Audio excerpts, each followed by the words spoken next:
अस्सलाम वालेकुम दोस्तों, मेरा नाम है उसामा और आप देख रहे हैं उसामा शकील टीवी। दोस्तों, जब पहलगाम का वाक़या हुआ था तो हर पाकिस्तानी ने उस वाक़ये की मज़म्मत की थी। इंडिया ने इसका इल्ज़ाम पाकिस्तान पर लगाया, लेकिन अब तक एक भी सबूत पाकिस्तान को या इंटरनेशनल मीडिया को नहीं दिया जिसमें यह बात साबित हो सके कि पहलगाम वाक़ये के पीछे पाकिस्तान था। हमारे अपने इतने मसले चल रहे हैं, हम इतने बेवकूफ़ नहीं हैं कि इन दहशतगर्दों को हायर करके इस तरह मासूम लोगों को मारने भेज दें, जबकि हमें पता है कि इसका इल्ज़ाम भी हम पर ही लगना है। पिछली दफ़ा जब ऐसा हुआ था तो उस वक्त के प्राइम मिनिस्टर इमरान खान ने एक बहुत लॉजिकल बात की थी कि मकबूजा कश्मीर में इंडिया के लाखों फौजी मौजूद हैं, पाकिस्तान 5-6 दहशतगर्द वहाँ भेज के क्या हासिल कर लेगा, जबकि हमें पता है कि इसका इल्ज़ाम भी हम पर ही लगना है।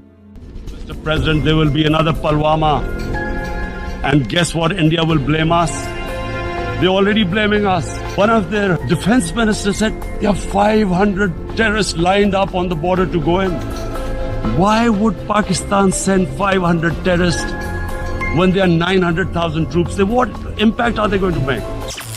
खैर दोस्तों, अब आप ज़रा ये वीडियो देखें। ये जो आदमी दरिया में कूद रहा है इंडियन ऑक्यूपाइड कश्मीर में, इस पर इल्ज़ाम था कि इसने दहशतगर्दों की मदद की थी, उनको खाना वगैरह दिया था, उनको रुकवाया था।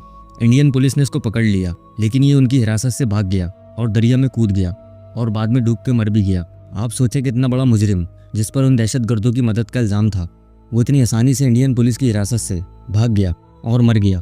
कोई बच्चा भी समझ सकता है कि इस बेचारे को बलि का बकरा बनाया गया है और खुद ही भगवाया गया कि ये दरिया में कूद के मर जाए। पता नहीं ये था कौन और इसने वाकई उन दहशतगर्दों की मदद की भी थी या नहीं। जिन दहशतगर्दों ने पहलगाम में मासूम लोगों को मारा, ये उनका ज़ाती फेल था, हमसे इनका कोई लेना देना नहीं था।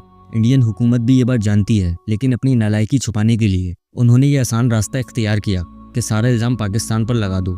इंडिया का अपना मीडिया भी ये सवाल उठा रहा है कि इंडियन हुकूमत ने उस इलाके की सिक्योरिटी टाइट क्यों नहीं की। Forces were cut down by 1,80,000. Who did it? What about the threat assessment? You saved money. You saved money to get these people killed, damn you. इसका जवाब इंडियन हुकूमत के पास नहीं था, तो उन्होंने इसका आसान हल ये निकाला कि सारा इल्ज़ाम पाकिस्तान पर डाल दिया जाए। अब कल क्या हुआ? इंडिया ने एक ऐसी हरकत की जिसका शायद एक आम पाकिस्तानी सोच भी नहीं सकता था। देखिए, इंडिया और पाकिस्तान दोनों न्यूक्लियर पावर कंट्रीज़ हैं। दोनों मुल्कों को बहुत ज़्यादा केयरफुली रहना चाहिए कि एक दूसरे के मुल्कों में इस तरह मिसाइल से अटैक ना करें। दोनों मुल्कों में 175 करोड़ लोग रहते हैं। हमारे मुल्कों में गुर्बत बहुत ज़्यादा है, हमें तो जंग से दूर ही रहना चाहिए। लेकिन इंडियन हुकूमत ने वो काम किया जिसे बेवकूफ़ी ही कहा जा सकता है। आधी रात को पाकिस्तान के मुख्तलिफ शहरों पर मिसाइल से हमला कर दिया गया। आज़ाद कश्मीर और पंजाब के शहरों में ये हमले हुए। अब तक 26 लोग शहीद हो चुके हैं और 40 से ज़्यादा ज़ख्मी हैं। बच्चे भी शहीद हो गए हैं जिन्हें ये तक नहीं पता होगा कि इंडिया और पाकिस्तान का आखिर मसला क्या चल रहा है। बदले में हमने भी इंडिया के 5 जहाज़ गिरा दिए। लेकिन दोस्तों, इंडिया ने ये अटैक क्यों किया? इंडिया ने तो बड़े आराम से कह दिया कि उन्होंने दहशतगर्दों के ठिकाने को निशाना बनाया है और इसका नाम ऑपरेशन सिंदूर रख दिया। लेकिन हकीकत बहुत सिंपल है।